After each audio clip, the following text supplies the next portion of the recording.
Hi, I'm Marshall Stern, and I've spent over 35 years leading and growing multiple small businesses. I know firsthand the struggles of entrepreneurship, feeling isolated, lonely, overwhelmed, and feeling like you have to do it all by yourself. I've been through multiple recessions, and I have felt the highs and the lows. I've been there, and I get it. This podcast is here to change that. Every week, I will bring you straight talking advice, real-world strategies, and honest conversations about what it takes to succeed in business without the fluff, the gimmicks, or the sugarcoating. If you're ready to stop spinning your wheels and start making real progress, then you are in the right place. This is the Stern Truth. Hey, Steve, how are you? Good, how are you? Pretty good. It's been a minute since you and I last spoke. Yeah, it's what, couple years or so? I think so. Maybe refresh my memory because it's been a while. Where are you at in your business? And then we're going to continue on, and I have some questions for you. Fair enough. So let's see. We're into year 7 now on the home inspection business, and last year I saw a decent amount of growth, sort of just organically through the business, which has been good, and it seems like I'm kind of on the right trajectory with it, and looking to kind of continue that growth through year 7, so that just keeps going and growing, and turn this into what I want it to be, versus what it was. Okay, that's actually a great comment. So what was it, and what do you want it to be? So it's always, I mean, the base of the business is fairly simple. If I refer to it as if I refer to myself as a home inspector, people know that, understand that, get that.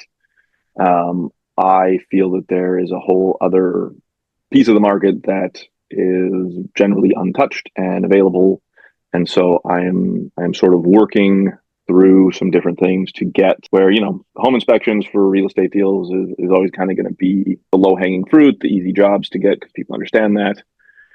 But then also working my way into some other project-oriented stuff where I'm doing stuff with developers and homeowners and stratas and different things like that, to try and kind of bridge the gap between, where people think that I'm useful and where I can actually really help long-run stuff. Okay, so famous question, which you probably remember me asking you in the past. What would make our time together today really, really powerful for you? I think just some back and forth over exploring, like some of the holdbacks, I guess, that I'm hitting, whether it's on the sort of low hanging fruit side or the growth side. I still don't have, even though I've somehow made it to year 7, I still don't have great systems in place, and I also seem to keep doing that thing where I kind of get in my own way a little bit, or a lot. And so, like, there's the sort of the idea, the plan, the execution, and the rest of it. And so sometimes I get sort of stuck at that plan stage, and I'd like to be able to kind of get past that to be able to get into the execution point. Because usually when I get to execution, things go really well. Interesting. Okay. So from what I remember from our coaching time before together, you have lots of ideas. Yep. Right? And you start to put them into, correct me if I'm wrong, start to put them in motion somewhat. You have the ideas, the plan, but then at some point it stops, falls short of the actual, not always, but for the most part, of the full execution. Does that sound right? Yeah. It's things get lost along the way. You get busy doing job A, forget that you still need to be able to do, you're working in the business versus on the business, that kind of, that's a thing everybody kind of understands now. And so, like, being solo, like, it's my company, I'm the guy, that's it. There's not a lot of stuff that I can download to anyone else to take care of for me, just because of the nature of the business. And so you get stuck kind of in working in the business mode versus tackling those, like, hey, if I do these things, or if I had this system in place, then man, I could probably have more time to do that. And so I think that's where a lot of that comes in, of kind of getting, what's that term, Covey's thing, getting stuck on the thick of thin things, where you don't, you're not moving forward enough, but you're always busy and you're always doing stuff. So it's easy to be busy, but then it's like, well, Is that busy going to get me over here? No. Well, being busy, I call it a busyness. Being busy seems like Good. that's good. Like Yeah. growing up, I remember, my mom, with business, she'd call me, "Hi, dear, how's business? Are you busy?" "Yeah, I'm busy." "Oh, that's good." Right? That's Yeah. just the way we're brought up. Like you have to be busy. Yeah. Um, okay. What would you say? So it's you in the business. How much percent of, okay, 100% working on the business, working the business, not on or in. Yeah. What percentage would you say in versus on? Um, I'd say it's probably 90-10, 95-10. Mhm. I have, so the only thing that I've got in place now, I mean, I've had an accountant because you just kind of have to. And so that's very, very helpful. Last year, I added a bookkeeper, which has taken some of the pressure off of myself as well as my accountant because then they're not chasing me. But outside of that, I really haven't done much. So it's everything else basically falls onto me. Billing, questions, reporting, blah, blah, blah. All that stuff is my problem. What is, well, you probably remember this from when we worked together, the energy audit. What's the number one drain for you in your business, activity wise? Um, and I probably wouldn't have said this before. I think it's the marketing side. It's the trying to actually grow the business and do kind of the networking and the sales and all that kind of stuff. Having all those kind of semi repetitive conversations, and trying to kind of get the name out there more, get the brand out there more, rely less on the organic growth and more on the sales growth. So when you say marketing, you're talking about sales and marketing, Yeah, business yeah, development, lead generation, social yeah, media, all of it. yeah. So paint a perfect picture for you, for me, for what your business would look like with everything just perfect. What are you doing in the business on a Um, I day-to-day mean, basis? still basically, I would still be, working in the business a lot because of the field and that you have to be licensed, and so you need to have all that criteria to be an inspector. I don't really feel or necessarily believe that like a multi-inspector business is the best option for people. Um, that varies slightly, but it's what I tend to find and what I hear from people is that like if they phone me, they get me. And so that's important to a lot of people because you're not phoning in and talking to a reception person or a different inspector or something that maybe doesn't know. It's me, you get me, I'm on site, I'm the guy. So that part wouldn't really change. It would be the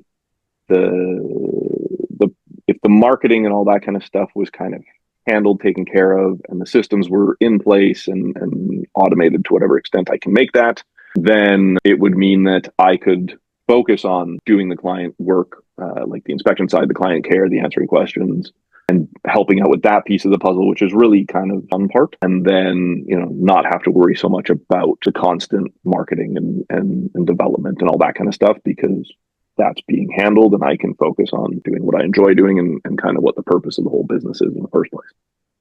Okay. What do you think? You talk about automation and systems. What do you think is missing? What can you add for automation and systems into your business that would help you? The automation side of it, I haven't entirely figured out. I've talked to a guy down in Chicagoland that runs a 15 inspector business, and he's filled me in on kind of their systems and processes and some things that are out there that I didn't know about. Um, and so there are some heavy automation systems out there that are available right now. I think the biggest system process that I need that I've started working on, but again, it's I got to finish it. Is things like sort of the building a good universal template that's an opener for sending out to clients, sending out to the agents involved. Some of it including like a pre-inspection checklist of like you're the buyer, here's what you need to be prepared for and should be Mhm. asking for. If you're the seller, here's what kind of would be great if it was ready to go when I show up. Things as simple as make sure that I can get at the attic if there's an attic, because some places it's buried in the closet and people sometimes I think go out of their way to bury it in a closet. And so then it's can I I get into it? Can I see what's up there? Because to me, that's more important than what the roof surface looks like. What's the attic look like? So creating those kind of things, which is very simple and probably would not take very long. It's just a matter of doing Doing it. and then setting up some kind of a system that, the job comes in, it gets booked, and then that stuff goes out. That would be a good automation. How long do you think it would take for you if you didn't have any client work to do, could just focus on that? How long do you think it would really take for you to do it? To build the 2 checklists and the template, probably 4 to 6 hours for all of it, roughly. Maybe a bit more, depending on all the pieces of the puzzle and stuff. Okay. But yeah, overall, I don't think it would be. It's not a catastrophic amount of time. It's just a matter of getting it in, getting the right wording in for the sheets, getting them laid out nicely, and all that kind of stuff, so that they don't look like Mickey Mouse put them together, kind of thing. So that could take a little bit of time. Okay, let's even say 7 hours. So I didn't just say 6, 7. Just ignore that. 6, 7. I don't really know. I don't really understand that thing anyway, so it's all good. It's apparently so 2025. My daughter tutors someone in grade 7. She said to her, "That's so 2025." So we have to move on from that. So long ago. So long ago. Okay, so we're going to say 7 hours. What can you do to set aside that time? Not all at once necessarily, because that's a lot, but to get this done, and by when? I think it's just a matter, like the letter part of it. I think what I need to do is just put down the ideas of what needs to be in it, or what I'd like to have in it, and then use our good friend ChatGPT or one of the other wonderful little systems out there, and dump it in there with the criteria. Say, hey, look, this is what this needs to be. Format it, make it make sense, make it clean, make it simple. I think that's really all I need to do. Which I mean, that part of it goes pretty quick. Because I've got a pretty good system within that already, that it knows what I do and how I do it. And so I think I just need to actually sit down and spend probably an hour just writing out lines of like, oh, this should be in there. Oh, this is probably a good idea. Hey, this is this. And then put that in a doc and copy and paste it over and hit the prompt, and off it goes. And then then it would be figuring out what needs to be on that checklist for the buyer and for the seller, kind of like what expectations are, essentially. And then basically doing the same thing, doing it for content, figuring out how to lay it out so that it's clean, simple, easy to read, and then dumping it into something like one of the softwares to create hopefully some sort of graphic that doesn't look like I did it. Okay, so what's the plan to do this? Well, the plan has been to do it for a long time. I need to get it done. So I have actually some time tomorrow because I had a cancellation, and I'm going to keep that window open. And so my goal is to spend about an hour working on the letter tonight, actually, because I need to send another one out, because I have other bookings and I need to get that initial, like, hey, this is me. Hi, here's how we're going to do this. Simple. So, I mean, that might be done by tomorrow morning, which would be great.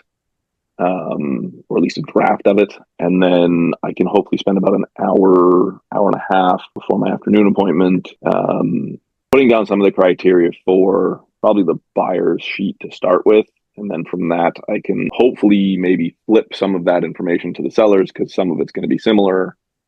And then once one's done, then I can do the next one. So hopefully by I gotta stop doing that. By next week, I need to have it done so that I can streamline that part of it to make it happen. Well, here's the thing. It's like if you have an inspection to do and a report to do for a client, you get it done, right?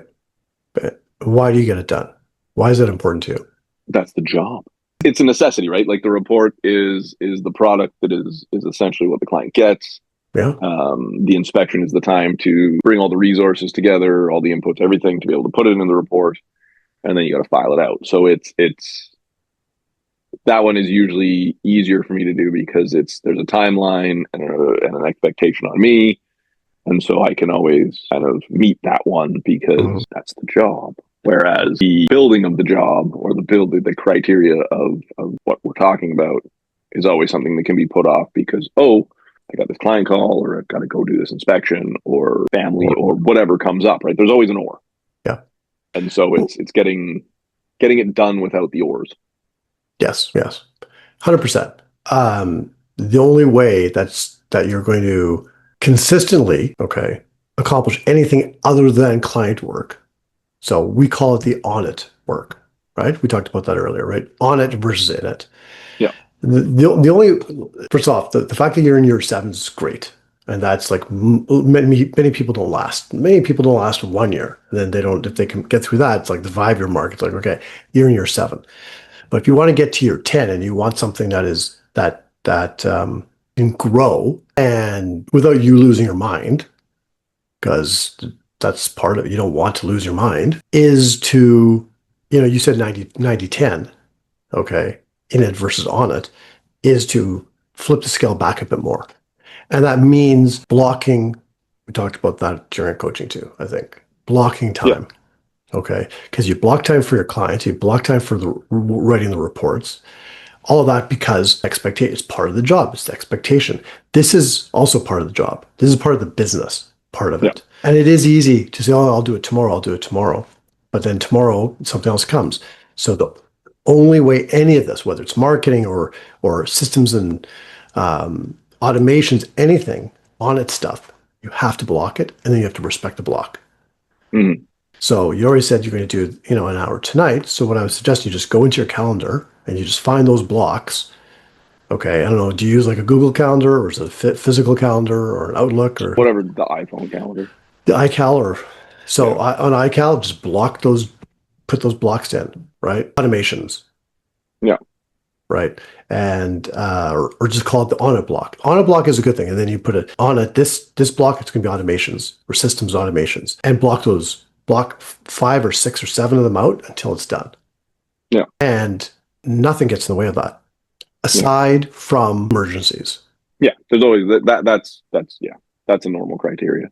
Right. But I think that's been one of the challenges, that I create that as flex time more than dedicated time. And it's like, okay, well, I have this time later, so I'll do it then. And then later comes and it's like, oh, okay, well, either I'm burnt out, or I just, something shiny shows up and it's like, oh, let's do that instead of just treating it like a morning workout, where it's like, okay, up, workout, get on with things.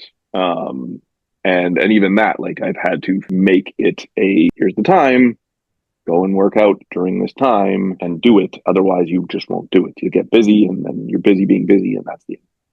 Yep. And that doesn't work well. And I should know better because I know these things. But we all do, Steve. We all do. What's the thing, right? We all know better. It's just a matter of like, okay, got to do it. Well, you have to do it, but what I would do, I would treat it, if treat it like an inspection. Yeah, 100%. Here's the block of time. This is what it has to be. Yeah. This is the outcome. This is the expectation. This client letter name has to be done here. Client name, right, is all branch inspections. Yeah. Block Monday, Tuesday, Wednesday, Thursday, Friday, or whatever it takes to get it done. But I would suggest even one step further, because there's always going to be there's going to be other things that come down. Yeah. Road, right? And I know you talk about the drains, like the marketing, the business development, and all that kind of stuff. Maybe we say that for another episode, another session. But certain aspects of it I get. But you are it. You are the business. If you're not developing any business, you're not developing any business. Now you have business, and I assume referrals is a big part of. Referrals is big, yeah. Referral networks, and I mean, it's. I think I've started, like I say, kind of just through organic stuff. I've done fairly well, really, considering I've never done any paid advertising. I have minimal propaganda, which includes like flyers and lead behinds and those kind of things. I really don't use my Instagram or social media accounts the way that I should. And even in the last week, I keep getting phone calls and text messages of, oh, you were mentioned in this group chat, whether it's inside of real estate agents group chats or on some other platform where it's like, oh, we heard about you through this thing and blah, blah, blah. It's like, oh, cool. And so that's great and good and wonderful. But then it's, you got to keep that going. And it's funny because the marketing side of stuff is something that I actually really like. And it's something that's historically done in other companies. to a point. And I think that the challenge I have when it comes to that is that the idea mill gets going, and then it's instead of, okay, do this one, do this one, do this one, and do one and get it done, and then do one and get it done. Mm-hmm. I just tend to, I'll use that block of time, however it comes up, usually while I'm driving, and ruminate on all these ideas, and then I don't do them. And Mm-hmm. so that's become a bit of a challenge, which I have taken some steps actually to fix, I guess. Um, I am working with a guy who is going to create a bunch of video content for me, because it's on my list of things to do. But when it comes to the sitting down to edit and all this stuff, it doesn't, it's not a priority. And that side of it frustrates me because perfectionism comes out of like, well, it has to be this, it has to be that, it has to be this. So I took the step to stepping outside of that and going, all right, you do this. That's great. Here's all the videos and stuff that I've already got. Good luck. And then you're going to film whatever the heck you want to fill in all those gaps. And you create the scripts and the content and the whatever and do the editing and just tell me when to show up and get a haircut. Yep. Yeah. So I've gone that route now on that. Perfect. Which I think is a big step for me. Well, it's a big step for anyone, right? I mean, it's the only way that I got my podcast started back up. I had a podcast like 10, 11 years ago for like, I don't know, 20 episodes, and it was just a lie. I did everything myself. And the only way I was able to start it up again this time was because I have a team behind me. So I can just actually do the recording and then I give it to them and they do the rest. Yeah. And that's it's big. It really kind of got brought up to me. Do you know who Dan Martell is? Yeah. So his book, Buy Back Your Time, and then just some of his different videos and stuff like that. It became very apparent, like, oh yeah, okay. This makes sense. And like his whole thing of like, I don't know what the content is until you guys do. Is one of his kind of favorite things to say. I'm like, I don't know what this video is going to be because I'm not making it. Sam, his guy, makes the videos, and then he does the editing. Somebody does the editing, puts it all together, and then it shows up, and Dan's like, oh, all right, there's a video of me, great. And so it kind of made me realize, like, oh yeah, okay, I can do this part of it. I need to pay somebody else to do this part of it because I suck at this. So let's just spend my time doing this part. What else do you suck at? Follow up. The simple thing of following. I usually will follow up with either my client or their agent on the buying side. Mm-hmm. But then there's the whole other half of the market, which is the listing agent when it's a property inspection or a real estate inspection. I don't really ever follow up, reach out to connect with the seller's agent, which there's half of the team that I'm working with for half a day basically that I'm kind of ignoring. And so that's another kind of template email thing that I need to put together to, pardon me, after the fact say, okay, hey, it was great to meet you. We did this inspection at this place. If you have any questions about how I do inspections, let me know, because they know you're not really allowed to ask me about that inspection, right? Which is a little strange overall to me, but it is what it is. Okay, but here's the thing. So if you go back to the Stern Truth podcast, Stern Truth Business Unfiltered, episode 57, a bit of a plug for you to go check that out, episode 57, which was just a couple weeks ago.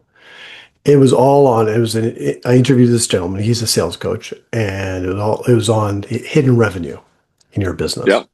And it might shock you how much lost revenue and opportunity not just you, but all of us have when we don't follow up or we don't follow up in a timely manner. Like one of the examples he gives is when someone reaches out to any service professional by email or by phone, and if we don't answer or respond, even automation is powerful. Even if we don't respond and it's just sitting there in like voice message or most people don't leave a voice message or an email, and we don't respond right away, they are probably calling others, especially in your industry, which is somewhat time sensitive.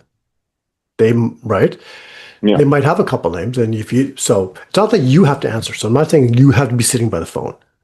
Okay, that's where automations can come in. Yeah. Okay. It's definitely so for booking real estate jobs, being able to respond quickly is definitely critical. Okay. And that's usually why I try and tell people, like, don't send me an email, call me, or send me a text message. And I get a lot of inquiries by text message, which is handy because it's a quick like, yep, nope, this day, this time, this is what I have available. Emails, it's like, well, then there's a whole other step and process in there. Like, okay, well, I got to open the email and I got to read the email and then I got to check the calendar and da da da da da da. And so I try to actually push people away from that. I've thought about going to an automated booking system through like a calendar setup. The challenge I have with that is that unless I know enough of the details about the place, somebody can go in and book something, but then say it's a condo versus a 7,000 square foot house. Those are very different inspections. Those are very different times. Those are very different everything. And so that's where the automation or the simplicity of doing something like that is a bit difficult because people aren't always going to know the right things to put in, and you can only have so many questions. And if you have too many questions on those forums, everybody just goes, screw this, I don't want to do it. Right. So that part of it is difficult. But yeah, the money on the table thing is definitely a big thing because by not communicating with these other agents that are the other half of the equation on this deal, regardless of which way anything goes, it's an easy direct marketing opportunity because we're already either in front of each other or they know that I'm coming or whatever it is. So it's not like it's this, it's not a cold call at that point, right? It's a, hey, Right. we met or we didn't meet, but I was at this property of yours. Hi, which is really all it needs to be. So there's another example of an automation that you can put in place, and it just becomes a habit, like going to the gym or brushing your teeth. It's a habit. Yeah. You go to a networking event, you meet some people, right? You reach out, automation.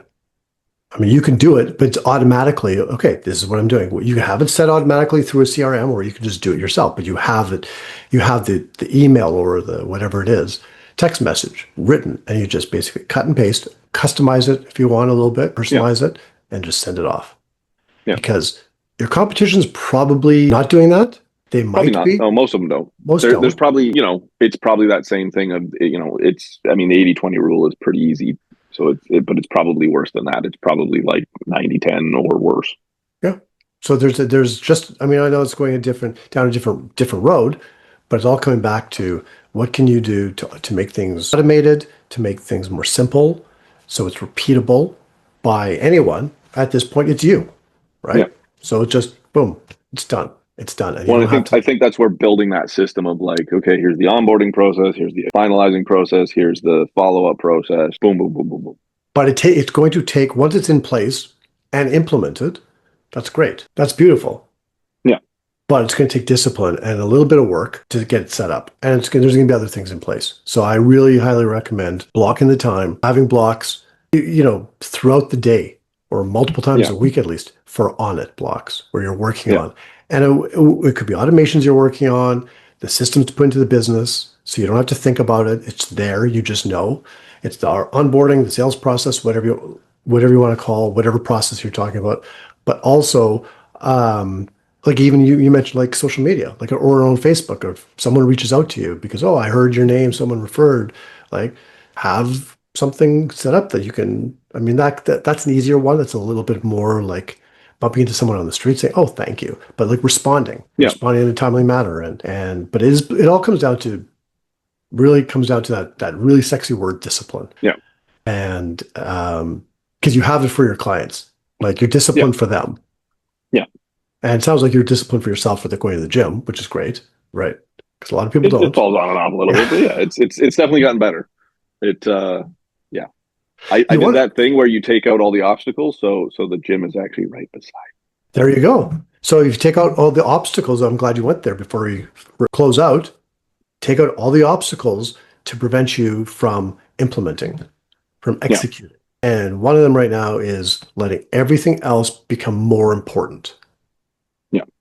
So block the time, okay, because everything else is more important to someone else.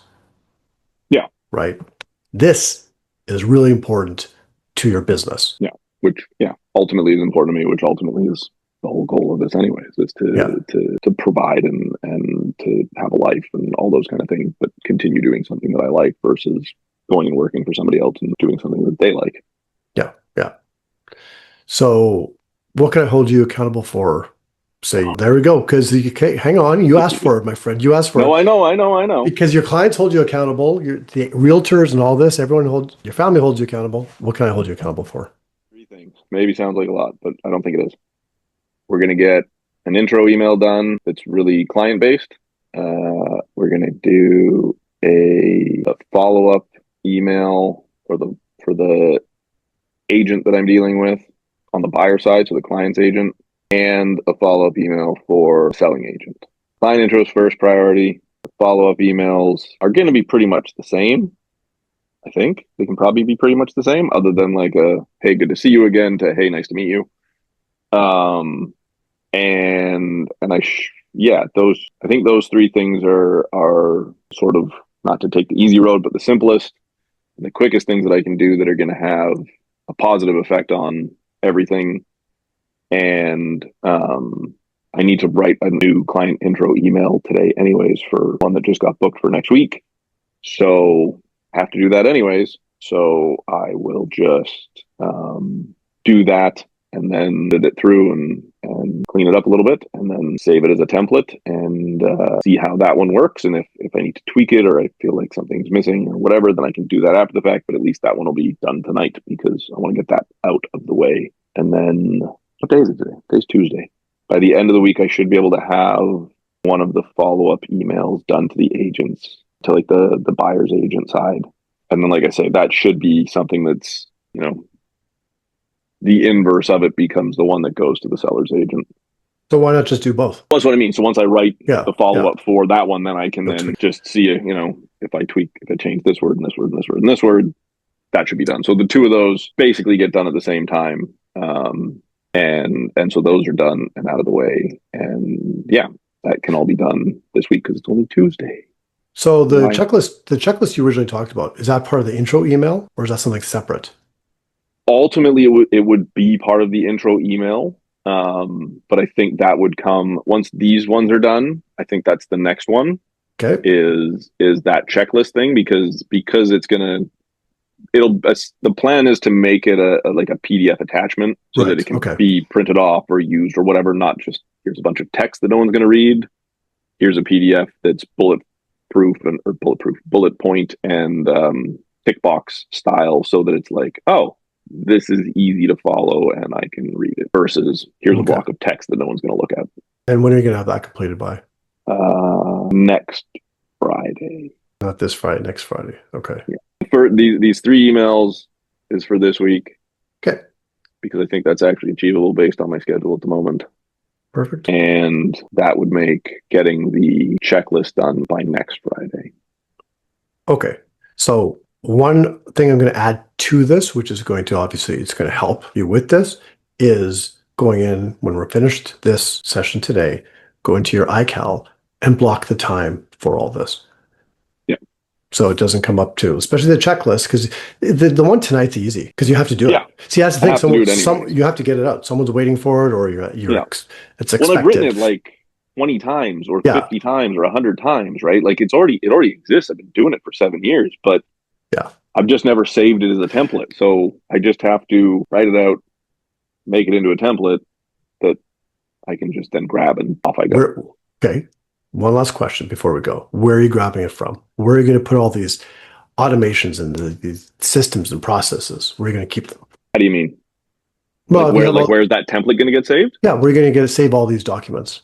So basically into the cloud, I guess. Essentially, I'll probably put it into, if it can go into notes formatted for the emails without it being jumbled up, then I'll probably do that. I believe through Google now because my email is all through Google. Okay. I'm pretty sure on the back end of that thing, somebody told me that you can actually save mail templates now, or maybe been able to do it for a long time. So I got to look and see if that's an option because if I can save it in my email already as a template, I'll do that.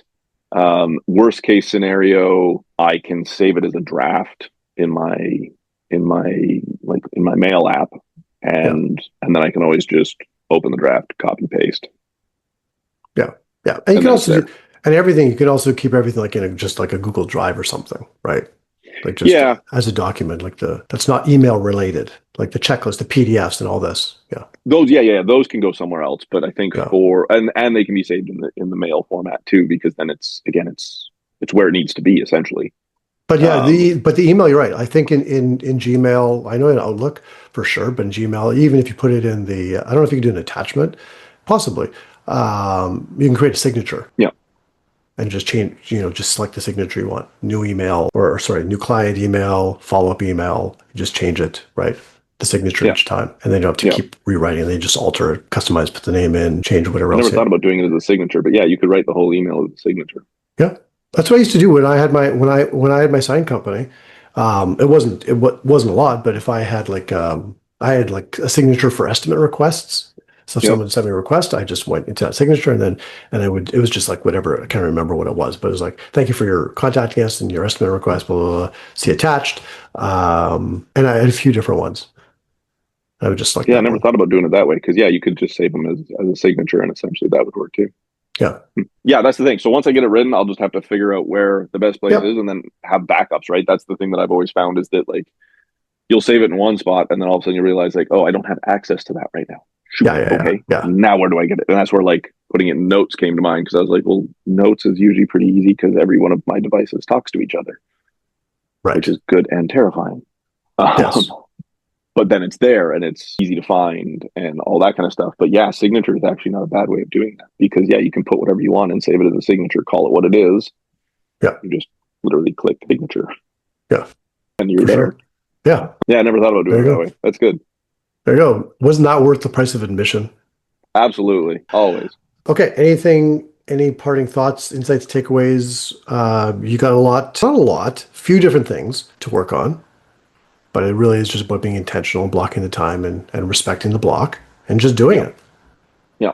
Yeah. I think that's the biggest thing is I just have to block that time, pardon me, and treat it the same as I would if it was a block client call or inspection or report right. Pardon me. Yeah. Because that's what I don't do. It's I can do that in a minute. I'm gonna do this instead first. Yeah. So you're Gotta just stop doing that. create a client, right? Yeah. ABI, Yeah. clients ABI, all branch inspections. Oh no, that's what I call it. Oh, you call it ABI? Okay, Yeah, because yeah. it's Yeah, most of shorter. my in my contract system, all the contracts are ABI contract, blah blah Okay. blah. I knew you'd catch on to it because Yeah. it's your name. So yeah. Okay. Al, was this helpful? Yeah, it was good. It's always Okay. good. It's always good to talk to So, you. oh, that's always good to talk to you too. But now it's all what you do with it. It is, yeah. Now it's back on me. Now it's back on you, and I am actually going to follow up with you on this. I'm going to hold you accountable. So I'm just not letting you go like that. I will follow up. Fair enough. Okay. But Now I have to do it. once It's public too. I'm it's publicly public, required to do this now. but once you've done it, so this is my other accountability for you. Once you've done it, to message me saying it's done. And Okay. I know you're not going to lie because there's no point. Like, you're not going to say, oh, I did it and you didn't do it because I wouldn't I'm just serve going to anyone. send you the file. Send me, Yeah. well, yeah, if you even want to send, yeah, send me the file. Okay. You can proofread it for me. If you want me to, I'd be more than happy to. Seriously, I would be more than happy to. Okay. I will let you go on your way, young man. It's always a pleasure. Good to talk to you. Okay. Same here. We'll talk soon. Take care. You too. Bye. Thank you so much for tuning in to The Starting Tree. If you found today's episode helpful, we would love to hear from you. Please like, share, and leave us a review. Also, if you'd like to be a guest in an upcoming episode or join us in one of our Momentum Accountability Group sessions, simply email me to marshall@marshallstern.net. That's marshallstern.net. And don't forget to hit the subscribe button so you never miss an episode. Until next time, keep pushing forward and leading with confidence.